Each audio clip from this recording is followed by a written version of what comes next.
ever been approached with the question, what's the difference between severance agreement and a separation agreement? This question comes up because I literally had several phone calls here in the last couple of weeks about individuals who, unfortunately, are being faced with having to let some of their employees go.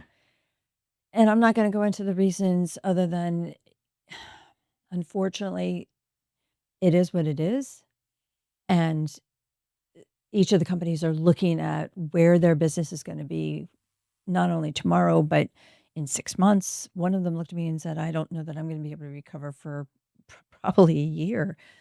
So these decisions are ones that we don't face all the time. But again, the question was, well, Pandy, do I offer a separation agreement or am I required to offer a severance agreement? And it's interesting. You all know that I've been around forever, and I consider myself an old shoe. And years ago, we used the terms golden parachutes. We used the terms, um, they have a clause, an escape clause, a retirement clause. But either way, agreements on how a termination would be handled or how someone would exit the company, and many times with financial considerations, was just a way of doing, a recruitment or going through an employment offer. But today, it's almost like how pensions have kind of gone the way of the past. We just don't hear or see a lot of severance agreements, and so it makes complete sense that people were asking what what should be in a severance agreement, and is it appropriate at this juncture when we're trying to decide who we're going to let go and how we're going to let them go. So let's just, let's break it down, because if you aren't in this position right now, you very well may be, if you're going to stay in management or in HR for the rest of your career. A separation agreement, it means this is how we're going to part ways. We're going to do this with your PTO. We're going to do this with your retirement. Do we owe you any additional monies for reimbursements? Does the company owe you anything in regards to any agreements? What is your non-solicitation? What is your non-compete agreement look like? Basically, it's just saying these are our policies, these are our programs, and this is what you now are eligible for, whether it's COBRA or any 401k rollout.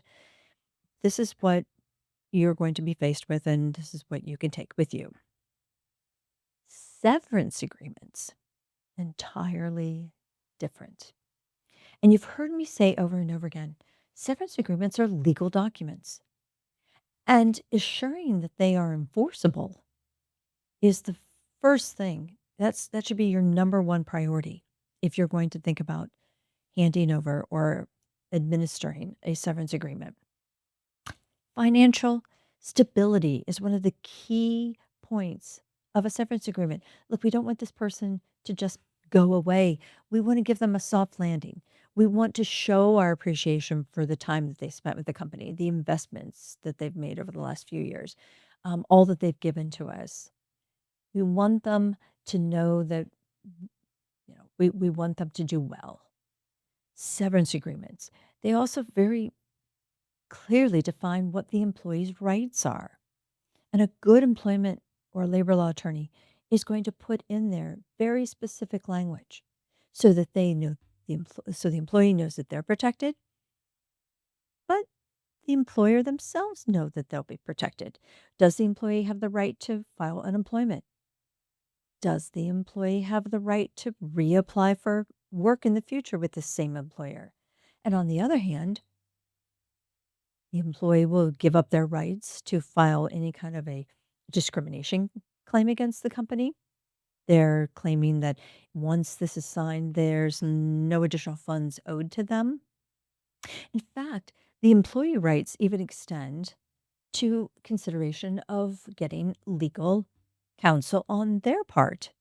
So a severance agreement even offers them the opportunity, and in many cases, it's 21 days, If they're an older employee, and there's a number of older employees being laid off at the same time, that 21 days can extend to 45. 45 days to go to an attorney, 45 days to get counsel to say, is this a good agreement? Is this enforceable? Am I backing myself into a corner? And then they turn it in. Severance agreements should never, ever be forced on an employee. And if that's what you're trying to do with a severance agreement, saying, you know what, let's get their signature on here. I'll give them $5,000, but then I don't want them to say anything about this, and I don't want them to say anything about that, and I just want them to go away. I don't care what they think about me. Yeah, you may be going about this entirely wrong. And I would tell any of my clients saying those kind of things, slow down. Let's start over. Severance agreements are to reduce legal risks. Absolutely. Absolutely. For you and the employee. But you've got to make sure that they comply with all relevant federal, state, and local laws. And remember, there's no federal law that states you have to provide a severance agreement if you're laying someone off. This is your gift to them. This is your agreement to say, look, I'm going to give you a soft landing. But you want to make sure that you're drafting a very clear and unambiguous agreement. And that's why you, again, want to make sure that your labor law or legal counsel, in very, very well versed in employment and labor law, is the one who's going to sit down and write this for you. You want to make sure that your calculations are correct. And you don't need an attorney to do that, but make sure that if you're giving those numbers to the attorney, you've made all the considerations. How much PTO do we owe them if we are bound to pay them out? What is their last pay? Do we have any bonuses or any commissions that will be owed based on any compensation agreement? All those things have to be etched in stone. And the severance agreement will do that for you. You also want to give them a copy of any non-compete, non-solicitation agreement that's mentioned in the severance agreement. Let them see where you're coming up with this language. Let them understand they did sign it. So if it's in the severance agreement as it should be, then you're just reminding them of what they signed. And then don't pressure them to sign it right away. Like I said, they should have 21 days, and that's not something that you get to decide. That's what's legally required.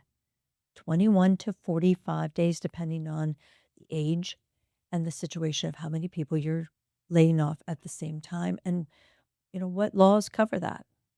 So, severance agreements. Are you really sure that's what you want to do? And the other thing that people come and ask me all the time is, well, what's reasonable? So somebody's been with me for 10 years. So do I give them a week for every year? Do I give them, 8 hours for every year? That's not etched in stone either. Be aware of your state laws, of the residents. I mean, where the employee's residing. But I don't think you're going to find, at least I'm not aware of, any law that says you have to give so many weeks or so many hours per year of service. Not when it's outside of a CBA, a collective bargaining unit agreement. You have the right as employers to use discretion on your own, but keep in mind they will talk. Employees talk. They compare notes. Well, I got 3 weeks severance. What did you get? And really, you don't want to make these negotiating agreements. Although they can, an employee can disagree with an agreement and come back and say, well, you've got 3 weeks in here, but I really want 5.